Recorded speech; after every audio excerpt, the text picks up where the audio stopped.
Hello students, उम्मीद है आप सब बिल्कुल ठीक होंगे। जैसे कि आप लोगों को पता है केमिस्ट्री क्लास 9 का पेपर परसों ही है और अगर अभी भी कुछ बच्चों की तैयारी नहीं हुई तो आज ही ये दिन है, आप आज से ही तैयारी करें। इंशाल्लाह आपके बहुत अच्छे मार्क्स आएंगे। और ये सारी स्कीम जो है वो एएलपी स्कीम के मुताबिक ही मैं आप लोगों को बताऊंगी, वो इंपॉर्टेंट क्वेश्चन जिनके हाईली 100% चांस है कि ये क्वेश्चन लाजमी आप लोगों के बोर्ड में आपको दिए जाएंगे। तो बिना वक्त को ज़ाय किए वीडियो को स्टार्ट करते हैं। Okay, so let's start our question answer. सबसे पहले मोस्ट इंपॉर्टेंट क्वेश्चन जो आप लोगों के आ सकते हैं, इन क्वेश्चन को आपने बहुत अच्छे से प्रिपेयर करना है। सबसे पहले हम बात करते हैं चैप्टर 1 की। चैप्टर 1 में एक क्वेश्चन जो आ सकता है वो आपका है define chemistry.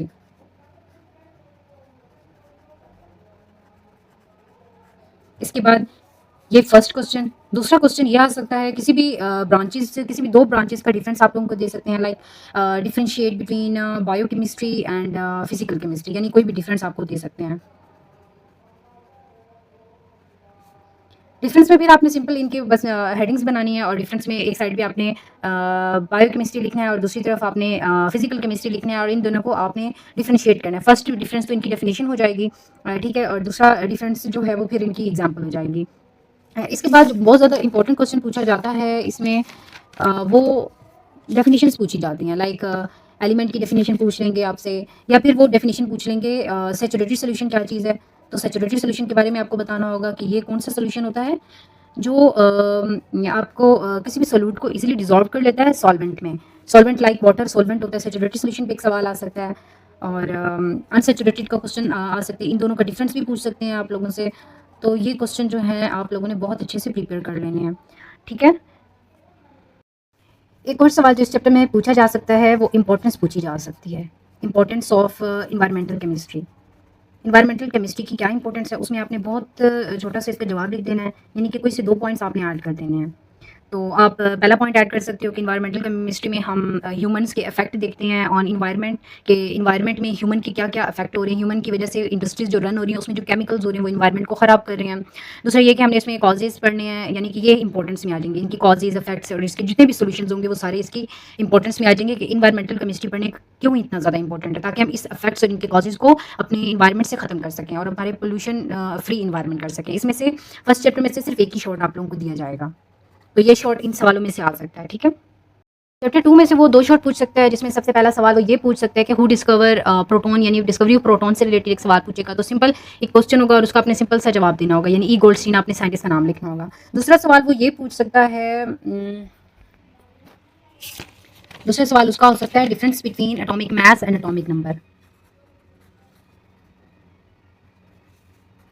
Atomic mass and atomic number आपने सिंपल इनकी डेफिनेशन लिखनी है, एंड डेफिनेशन के बाद इनकी ये लिखनी है कि किससे रिप्रेजेंट किए जाते हैं ये, और तीसरा इनकी एग्जांपल देनी होंगे, ठीक है। ये इनके 3 डिफरेंस आ जाएंगे मेन। इसके अलावा यहाँ पे जो क्वेश्चन आपका आ सकता है वो ये एक्सरसाइज में से क्वेश्चन आ सकता है। Question number 3, how many neutrons are present in, ये वाला सवाल पूछ सकते हैं, कितने न्यूट्रॉन्स प्रेजेंट इन बेरिलियम, इस बेरिलियम में। तो आपने सिंपल यहाँ पे फॉर्मूला लगाना होगा, number of neutrons is equal to, यानी कि मास नंबर में से आपने माइनस करने होंगे एटॉमिक नंबर, और ये इसका आंसर होगा, यानी 127 इसका आंसर आ जाएगा। सिंपल आपने ये वाला लिखना है। दूसरा यहाँ पे क्वेश्चन 4 एक और पूछा जा सकता है, डिफाइन एएमयू के बारे में पूछ सकते हैं, यानी कि एटॉमिक मास यूनिट क्या चीज़ है। तो आपने सिंपल यहाँ पे डेफिनेशन लिखी हुई है, वो डेफिनेशन ऐड कर देनी है, और इस तरह से आपके यहाँ से 2 क्वेश्चन आएंगे। चैप्टर 3 में से कौन कौन से इंपॉर्टेंट क्वेश्चन पूछे जाते हैं, तो उनमें सबसे पहला क्वेश्चन आ जाता है, why do atoms form chemical bond, atom chemical bonds क्यों बनाता है। तो इसका बहुत आसान आंसर है कि atoms form chemical bond to attain stability attain करने के लिए सारे एटम्स क्या करते हैं, इंक्रीज और डिक्रीज करते हैं अपनी एनर्जी को टू अटेन स्टेबिलिटी। दूसरा सवाल आ सकता है, डिफाइन केमिकल बॉन्ड। सिंपल सा सवाल है कि केमिकल बॉन्ड क्या चीज़ होती है, तो इसको आपने डिफाइन करना है। केमिकल बॉन्ड एक फोर्स ऑफ अट्रैक्शन होती है जो एटम्स के बीच मौजूद होती है, और ये एक स्टेबल जो है ना कंपाउंड और मोलिक्यूल बनाती है। इसके बाद जिस तरह से केमिकल बॉन्ड है इसकी डेफिनेशन आ सकती है, आयनिक बॉन्ड की डेफिनेशन आ सकती है, आयनिक बॉन्ड की डेफिनेशन यानी कि complete transfer of electrons from one element to another, एक एलिमेंट से दूसरे एलिमेंट में कंप्लीट इलेक्ट्रॉन का ट्रांसफर हो सकता है। ठीक है, ये इसकी डेफिनेशन पूछ सकते हैं, साथ में इनकी एग्जांपल देना बहुत ज़्यादा जरूरी होती है। एग्जांपल आपने इसमें NaCl की एग्जांपल आप कोट कर लेंगे इसमें। दूसरा ये कि कोवेलेंट बॉन्ड की डेफिनेशन पूछ सकते हैं, यानी कि छोटी छोटी डेफिनेशन आपने करनी है साथ एक एग्जांपल कोवेलेंट बॉन्ड की, यानी कि जिसमें म्यूचुअल शेयरिंग ऑफ इलेक्ट्रॉन्स होती है, दो एटम्स के बीच इलेक्ट्रॉन्स की म्यूचुअल शेयरिंग हो रही होती है, तो उसमें भी आप एक एग्जांपल लिख दोगे यहाँ पे। दूसरा इसके अलावा कोऑर्डिनेट कोवेलेंट बॉन्ड की डेफिनेशन पूछी जा सकती है आपसे कि कोऑर्डिनेट कोवेलेंट बॉन्ड क्या होता है। और दूसरा ये और तीसरा ये सवाल पूछा जा सकता है कि डिफाइन मेटल्स, कि मेटल्स को डिफाइन करें, मेटल्स क्या होते हैं। दूसरा ये एक सवाल पूछा जा सकता है कि give two properties of metals, metals की कोई सी दो प्रॉपर्टीज आपने बतानी है। तो ये जो सवाल है ये बहुत इंपॉर्टेंट है, आ सकते हैं। आप अगर इन्हीं सवालों को भी प्रिपेयर कर लेते हैं ना, आपका पेपर में अच्छे नंबर आ सकते हैं, आप बहुत अच्छे नंबरों से पास हो सकते हैं। दूसरा यहाँ पे जो बहुत ज़्यादा मोस्ट इंपॉर्टेंट क्वेश्चन है वो हाइड्रोजन बॉन्डिंग से रिलेटेड होता है। डिफाइन हाइड्रोजन बॉन्डिंग, क्या हाइड्रोजन बॉन्डिंग क्या चीज़ होती है। हाइड्रोजन बॉन्डिंग के बाद आपने इसकी एग्जांपल भी लिख देनी है कि हाइड्रोजन बॉन्डिंग में क्या होती है, यानी कि एग्जांपल में तो वाटर की एग्जांपल कोट की जाएगी। हाइड्रोजन बॉन्डिंग में सिंपल आपने ये बताना है कि एक मॉलिक्यूल जो होता है यानी कि वाटर मॉलिक्यूल है, तो वाटर मॉलिक्यूल की जो दूसरे वाटर मॉलिक्यूल के साथ जो बॉन्डिंग होती है उसको हम हाइड्रोजन बॉन्डिंग बोलते हैं। ठीक है, ये सवाल बहुत ज़्यादा इंपॉर्टेंट है। इसके बाद आपके एक्सरसाइज में से भी कुछ क्वेश्चन आ सकते हैं, लाइक इस कोवेलेंट बॉन्ड, ये वाला सवाल, इस coordinate covalent bond, coordinate covalent bond और स्ट्रॉन्ग बॉन्ड, क्या ये कोऑर्डिनेट कोवेलेंट बॉन्ड एक स्ट्रॉन्ग बॉन्ड बनता है, तो इसके बारे में भी आप बता सकते हो, ये भी इंपॉर्टेंट है। दूसरा ये वाला सवाल भी आता होता है, write down dot and cross formula of HNO3, यानी कि एक मॉलिक्यूल दे देंगे और उनका आपने डॉट एंड क्रॉस फार्मूला बनाना होगा, यानी कि इसमें आपने डॉट एंड क्रॉस से आप बताओगे कि HNO3 के अंदर यानी हाइड्रोजन बॉन्डिंग है और ये हाइड्रोजन और NO3 के जितने भी वैलेंस शेल में इनके होंगे, क्या कहते हैं, इलेक्ट्रॉन्स होते हैं, उनको आप लिखोगे और इसकी बॉन्डिंग बना दोगे। यानी कि सिंपल मैं आप लोगों को इसकी बॉन्डिंग बता दूं, क्योंकि बहुत से स्टूडेंट्स होते हैं उनको नहीं पता होता इन सवालों का क्या जवाब है, सो मैं आप लोगों को बता देती हूँ। यहाँ पे सबसे पहले आपने N का बॉन्ड बनाना है। N, इसका ऑक्सीजन आपको पता है, इसका स्ट्रक्चर इस तरह से बना होता है, ऑक्सीजन यहाँ पे होगा, दूसरा ऑक्सीजन इधर होगा, सॉरी ये, और तीसरा ऑक्सीजन यहाँ पे मौजूद होगा। ठीक है, ये NO3 है। ठीक है, और इसमें जो है H की भी बात हुई, H को भी साथ रखेंगे। हाइड्रोजन के आखिरी बॉन्ड में कितने होते हैं, मतलब कि वैलेंस शेल में एक ही इलेक्ट्रॉन मौजूद होता है। इधर से ऑक्सीजन में कितने होते हैं, ऑक्सीजन के आखिरी बॉन्ड में होते हैं 6 मौजूद होते हैं, 1 2 3 4 5 और 6, 6 इस तरफ रखें क्योंकि इसने बॉन्डिंग बनानी है इसके साथ। इसके अंदर कितने होते हैं, 5 होते हैं, 1 2 3 4 और 5। एक में अगर डॉट लगा रहे तो दूसरे में क्रॉस लगाना जरूरी है, तभी बॉन्डिंग बनेगी, इन दोनों की आपस में बॉन्डिंग बन जाएगी। इस तरफ इसके अब क्रॉस है तो यहाँ पे डॉट लगाएंगे, 1 2 3 4 5 6, ये बॉन्डिंग बन जाएगी, 1 2 3 4 5 6, तो ये बॉन्डिंग बन जाएगी। ये स्ट्रक्चर है पूरा, इसको कहते हैं dot and cross formula of HNO3। इसी तरह किसी भी कंपाउंड को वो आप लोगों को बोलेंगे, so you can easily draw, आप बहुत आसानी से ड्रॉ कर सकते हो। एक और क्वेश्चन जो क्वेश्चन बहुत ज़्यादा इंपॉर्टेंट है वो ये है, why HF is a liquid, ये भी आपका कंस्ट्रक्टिव रिस्पॉन्स क्वेश्चन है, वहां से ये सवाल पूछा जा सकता है। While HCl is a gas, तो एक सिंपल क्वेश्चन है, वो पूछ रहे हैं कि HF लिक्विड क्यों है और HCl इज अ गैस, तो ये वाला सवाल भी आ सकता है।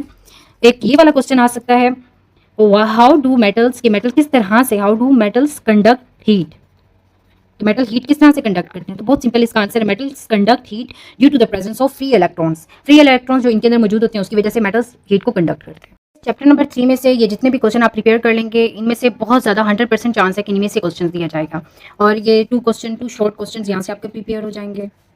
ओके, तो अब चैप्टर नंबर 4 में से कौन कौन से इंपॉर्टेंट क्वेश्चन हैं, आप इन सब क्वेश्चन की प्रिपरेशन अगर कर लेते हो ना, आपके पूरे नंबर आ सकते हैं इंशाल्लाह। तो इस चैप्टर में पहली डेफिनेशन पूछी जा सकती है कि व्हाट इज स्टोइक्योमेट्री, स्टोइक्योमेट्री क्या चीज़ है, तो आपको उसके बारे में बताना है, सिंपल डेफिनेशन लिखनी है आपने। और दूसरा ये पूछ सकते हैं कि स्टोइक्योमेट्री की इंपॉर्टेंस क्या है, यानी कि स्टोइक्योमेट्री की इंपॉर्टेंस पूछ सकते हैं, कहाँ कहाँ पे इस्तेमाल होती है। सिंपल आपने बतानी है कि इंडस्ट्री में यूज़ की जाती है, जो प्रोडक्ट हम लोग बनाना चाहते हैं to form the desired products, बस ये आपने इसकी इंपॉर्टेंस लिख देनी है। इसकी इंपॉर्टेंस और यूज़ एक ही है, ठीक हो गया, यानी कि 3 सवाल एक ही क्वेश्चन में कवर हो जाएंगे, इसकी यूजेस, इसकी इंपॉर्टेंस और स्टोइक्योमेट्री की डेफिनेशन, ये 3 सवाल आ सकते हैं। दूसरा सवाल आपका आ सकता है एम्पिरिकल फार्मूला की डेफिनेशन पूछ सकते हैं कि एम्पिरिकल फार्मूला क्या चीज़ है। तीसरा ये लोग पूछ सकते हैं एवोगैड्रोस नंबर का पूछ सकते हैं, और साथ में ये लोग पूछ सकते हैं इसके साथ एवोगैड्रोस नंबर के साथ मोल का difference between Avogadro's number and a mole, तो ये मोल और एवोगैड्रोस नंबर का डिफरेंस पूछ सकते हैं, डिफरेंस इनका, इस डिफरेंस को आपने अच्छे से कर लेना है। डिफरेंस में क्या है, कोई रॉकेट साइंस नहीं है, आपने सिंपल दोनों की डेफिनेशन लिखनी है और दूसरा उसके बाद फिर आपने इसकी क्या कहते हैं, एक एग्जांपल लिख देनी है और नंबर्स बता देनी है कि इसमें, और इसको एवोगाड्रोस नंबर को किस तरह से एक्सप्रेस किया जाता है, कौन सा सिंबल यूज़ किया जाता है। एन ए सिंबल हम लोग यूज़ करते हैं इसके लिए, और मोल को किससे रिप्रेजेंट किया जाता है, यानी एन से हम इसको रिप्रेजेंट करते हैं, तो रिप्रेजेंटेशन भी बता देनी है। इस तरह से आपको पूरे 2 नंबर मिल जाएंगे इस सवाल में। दूसरा यहाँ पे जो सवाल पूछे जा सकते हैं वो आपसे रिवर्सिबल रिएक्शन का पूछा जा सकता है। रिवर्सिबल रिएक्शन क्या, कौन से रिएक्शंस होते हैं। रिवर्सिबल रिएक्शन के साथ आपने सिंपल डेफिनेशन लिखनी है और इन रिएक्शंस का आपने वो एक एग्जांपल दे देनी है, यानी कि वो रिएक्शंस होती हैं जिसमें product can converted into the reactants, यानी रिवर्स रिएक्शन हो सकता है। ठीक है, यहाँ से। और दूसरा यहाँ से सवाल आपके यहाँ से भी आ सकता है एक्सरसाइज में से, लाइक ये वाला सवाल आ सकता है, write down the chemical formula of barium nitride.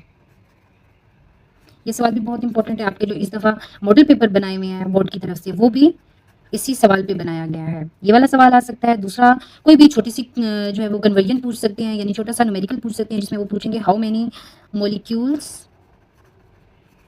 Are present in 1.5 gram of H2O। तो सिंपल बच्चे, आपने यहाँ पे फॉर्मूला लगाना है, मॉलिक्यूल्स फाइंड करने हैं ना, मॉलिक्यूल्स के लिए आपने फॉर्मूला लगाना है। नंबर ऑफ मॉलिक्यूल्स कैसे पहले फाइंड करेंगे, mass divided by molar mass.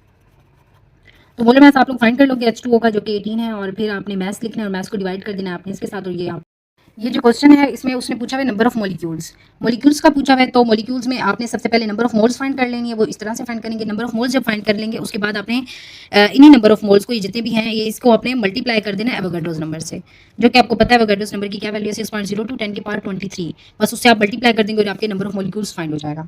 Secondly आपको मैं बता दूं, इस चैप्टर में, चैप्टर नंबर 4 में से 3 शॉर्ट आपके दिए जाएंगे, 3 शॉर्ट दिए जाएंगे, यानी कि 6 नंबर के आपको, अगर ये प्रिपेयर हो जाते हैं तो 6 नंबर आपको मिल सकते हैं। इसके बाद हम चलते हैं चैप्टर 5 की तरफ। चैप्टर 5 में भी सेम आपको 3 शॉर्ट दिए जाएंगे। ठीक है, तो आप ये 2 चैप्टर जो वेटेज के हिसाब से देखा जाए तो बहुत ज़्यादा है, क्योंकि इससे पिछले चैप्टर जो थे या तो उनमें 1 क्वेश्चन दिए जा रहे थे या 2 सवाल दिए जा रहे थे शॉर्ट, तो इसमें वेटेज ज़्यादा है, इसमें 3-3 सवाल दिए जा रहे हैं, तो ये क्वेश्चन आपने बहुत अच्छे से प्रिपेयर करना है। चैप्टर 5 में एक ये सवाल आ सकता है, what is the difference between, यहाँ पे डिफरेंस पूछ सकते हैं, एंथैल्पी एंड एंथैल्पी चेंज का डिफरेंस पूछ सकते हैं। तो ये भी आपने बहुत अच्छे से कर लेना है क्वेश्चन, एंथैल्पी और एंथैल्पी चेंज क्या होता है। दूसरा सवाल इसमें जो मुझे लग रहा है इंपॉर्टेंट है वो ये है, why is breaking of bond, कि कोई भी बॉन्ड की जो ब्रेकिंग होती है वो एंडोथर्मिक क्यों है। एंडोथर्मिक प्रोसेस, एंडोथर्मिक प्रोसेस यानी कि एंडो का मतलब क्या होता है, आपकी जो हीट होगी वो एब्जॉर्ब होगी। ठीक है, तो ब्रेकिंग, जब भी हम किसी भी बॉन्ड को ब्रेक कर रहे होते हैं तो उसमें क्या होता है, आपकी जो है हीट यूज़ होती है, मतलब कि सराउंडिंग से हीट को लिया जाता है, तो वो फिर हीट लेगा तो वो अपने बॉन्ड को ब्रेक करेगा ना, तो इसलिए ये बहुत ज़्यादा ज़रूरी है। ये एक सवाल आ सकता है। दूसरा सवाल आपका आ सकता है, एक सवाल आ सकता है, एक सवाल number 3, what is the role of glycogen in our body. What is the role of glycogen, कि ग्लाइकोजन का क्या काम है हमारी बॉडी में। तो सिंपल आपने इसको बता देना है कि हमारी बॉडी में ये as a source of carbohydrates role play करता है। दूसरा ये कि एनर्जी रिजर्वायर्स के लिए सर्व करता है। ठीक है, तो ये 2 रोल लिख देने हैं, इसमें आपको 2 नंबर पूरे मिल जाएंगे।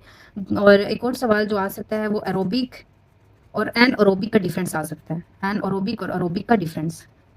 तो सिंपल आपने बता देना बच्चे कि एरोबिक क्या होता है, जो in the presence of oxygen जो रिएक्शंस हो रही थी वो एरोबिक होती हैं, और एनारोबिक वो रिएक्शंस होती हैं without the presence of oxygen जो रिएक्शंस हो रही थी वो एनारोबिक होते हैं। पहला इनका डिफरेंस हो जाएगी, दूसरी इनकी आपने एक एक एग्जांपल लिख देनी है कि एरोबिक कौन से हैं और एनारोबिक रिएक्शन कौन सी हो रही हैं। ठीक है, इस चैप्टर 5 के अंदर एक्सोथर्मिक, जिस तरह एनारोबिक एरोबिक रेस्पिरेशन का पूछेगा, रिएक्शंस होती हैं इनके बारे में पूछेगा, वो साथ साथ आपसे ये भी पूछ सकता है कि एक्सोथर्मिक और एंडोथर्मिक के बारे में भी बताओ, उसका भी डिफरेंस। एंडोथर्मिक वही सेम बात है, एंडो में क्या होता है ये आपको पता है, मैंने अभी भी बताया कि एंडो में हीट इन्वॉल्व होती है, यानी हीट लेता है वो। और एक्सोथर्मिक में क्या होता है, हीट जो होती है वो रिलीज होती है। तो ये एक डिफरेंस, दोनों के डिफरेंस पूछ सकते हैं।